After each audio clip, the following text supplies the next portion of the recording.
Adventures! Hi! We're back for another episode of A Very Venture Vodcast. We are here to talk about Season 4, Episode 3, Perchance to Dean. Mm-hmm. It was so good. Oh, it was so good. By the way, our vodcast is about the Venture Brothers. I hope you figured that out by now. If you don't watch it, you should. And you should also watch our vodcast because it's amazing. And educational. But we wanted to do a little disclaimer. We are talking about Season 4 of the Venture Brothers. So if you haven't seen Seasons 1 through 3, or you're not staying up with the episodes in Season 4, it's kind of a lot of our requirements. And if you're not meeting them, then you should probably leave. We love you, we want you to stay, but it's in your best interest to skedaddle. We're anti-spoilers here. Very anti-spoiler. So. But we wanted to talk a little bit this week about some of the highlights from the episode and sort of like the main points to cover that are kind of the most important. Do you want to talk about how excited you were to see Brock in the beginning? Well, in the beginning, it was a totally retro flashback, and Brock and Doc Venture both had amazing hair. It was so good. It was very Bugle Boy, like with Doc Venture. It was Bugle Boy. And I kind of wanted to just leap in and talk a little bit about what we're seeing a lot in this episode, which is kind of the theme of the episode, which is the dynamic of the relationship between the Venture brothers and their father. And sort of talk about how, obviously, Hank is taking the role of, no goodin' little... Goodink? Is that the word? I don't know. Okay, well, whatever. Sure, yeah. How Hank is taking the role of being the... He's following in his father's footsteps. Hank is Hank. Oh, Hank. Oh, right. The opposite of that. He's not following in his father's footsteps at all. He's training to be a UPS man. And Dean is trying to do science. Right. So... He wants to science. He wants to science, which, well... I would totally science with him. He seems like he wants that. He's losing his hair, even though... Oh, losing hair up here, but gaining it right here.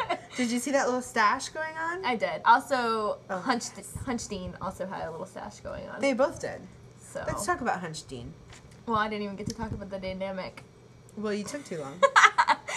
Let's talk about Hunch First of all, I just wanted to say that Dean is, again, he's being groomed by his father, and you have that relationship. And then you have the more typical relationship, which is Hank acting out, which is the word I guess I'm looking for. And but it's kind of cute because in the same way, even though they're so mad at each other, and he's Hank's calling his dad Rusty, and and that was so cute. I know, and acting out and stuff. Even though that's happening, they seem to be connecting more than I've ever remembered. They are. And they're kind of, underneath it all, you can tell that they really hurt each other. But they're like, I hate you! / I love you! Well, the fact that he can actually make his dad mad, before he was so apathetic, almost. He was like, whatever. Now he got mad. Maybe the little slap fight. It was the cutest. Oh, at the end. It was great. That wasn't even as close to as good as it was. I know. In fact, because Hank wasn't fighting back. Also. Oh, right. He was just going, ah! But it's fun to see... Luigi? Hi. Were you making this up? Are you sad? Okay. I wish I could say that was the first time that's happened. It's but not. It's not. Why don't you talk about... Hunch Dean. Hunch Dean. Also known as, a.k.a. D19. Mm-hmm. So, Hunch Dean was a little clone baby fetus in the little clone baby fetus tube holder liquid thing. And in the very beginning, during the flashback, Doc Venture was like, oh, this one's ugly. Abort! Presses the abort button, and the little D19, Dean clone, gets sucked into... I don't know, the sewage, I really don't know, to be aborted and disposed of. However, he does not die. He lives on to tell a tale of creepy Dean body wearing and such. Oh god, the Silence of the Lambskin. Oh, it was definitely a creep factor of 9.8. Ew, and not to mention, okay, like I told you before, I dread whenever there's nudity and the the show, like when it's blurred out, like with the skin you know it's suit, gonna be because in the I DVD. know that in the DVD it's gonna be actual nudity, and you know what's funny? The little blurry thing. What's actually like creeps me out and is kind of distracting is like the crazy, just like wonkiness, blatant nudity that you find in the DVD. I'm like, where did that come from? Well, not expecting it. It's on its way. Oh god, I don't want to see that. Isn't that illegal? I mean, are they 18 yet? I don't want to see it. Cartoon porn. These images were computer generated. Oh yeah, Sergeant Hatred seems to be back on Ped Patrol. So. But that's neither here nor there. We're skipping around too much. Skippity. Damn the list. Damn the list. Well, what I was saying is that, so Dean, Hunch Dean, comes back. Well, he never really goes anywhere. He's living in the attic. Which is creepy. And he has this whole wall of photos of Dean, and there's the Dr. Venture that he imagines to be talking back to him and having these interactions with, but he's not actually there. My god, but you are ugly. In his fake dream interaction. And so he decides that he wants to be Dean, and fake Doc Venture in his mind tells him, well, the only way to be Dean is to kill Dean. Also, he's making a creepy skin suit out of dead Dean clones. So the last piece he needs is a piece of face, and he's like, oh, well, I'll kill the original Dean for the face piece. Because he found a clone to get a face piece off of, but Hank and Dermot run over it.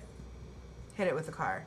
And Hank thinks he actually killed his brother and is on the run. And I mean, I know that he was in shock and freaked out and stuff, but I guess I was still expecting more, like, sorrow from Hank about it. Like, he was mostly like, how am I going to get away with it? He wasn't so much like, I mean, well, Dermot was there. There was a moment where he was like, what have I done? You know, what? And he talks about it like in past tense or whatever, and he like was upset. And I'm like, okay, I guess maybe I'm too connected to like the emotional underlining of all the male characters in this show. But can I just say that I could not pay attention to Dermot at all this episode. Because the entire time I'm going, it's just Doc Hammer talking in a scruffy voice. I'm so proud of you. I'm so proud of you. It like sounded like he was smoking a cigarette and just talking. I'm so proud of you. And I was like, this isn't even a voice. This is your voice. Also, I look at Dermot and I see pictures of Doc Hammer, and it's like, you couldn't be any farther from looking alike. But however, it's the same voice. I couldn't even pay attention to him because all I was thinking was like, Doc Hammer. Well, yeah, because he looks so much like Dr. Girlfriend. I mean, they're just like the same person. I was just so proud of you because that's after forcing you to listen to like not forcing you, but kind of I was willing. Imposing the commentary and stuff like that from like Dragon Con and being stuff. and being like, oh my, and the commentary from the DVDs and being like, once you hear their voices, like you'll start hearing them and like so many of the characters and then I did. And you just looked at me and you were like, that is so just Doc Hammer talking, and I was like, I know. It's like he wasn't even trying to disguise his voice. It was kind of like, I need a throat lozenge. Also, I'm Dermot. Speaking. Well, he said that he can't really do voices. He can only do his voice up and down, all the way up, which is like shore leave, and then all the way down to Dr. Girl. The man is the highest, and the woman is the lowest, and that's how it shall be in Venture World. It's a beautiful world. It is. But speaking of Dermot, we saw the mom, the spooky secret mom again. She was a shadow. Secret mom. And speaking of weird voices, she did have a weird southern twang, maybe. Yeah, it was kind of a twang there. Dermot, get in here. Let's not do this. Why? It could end badly.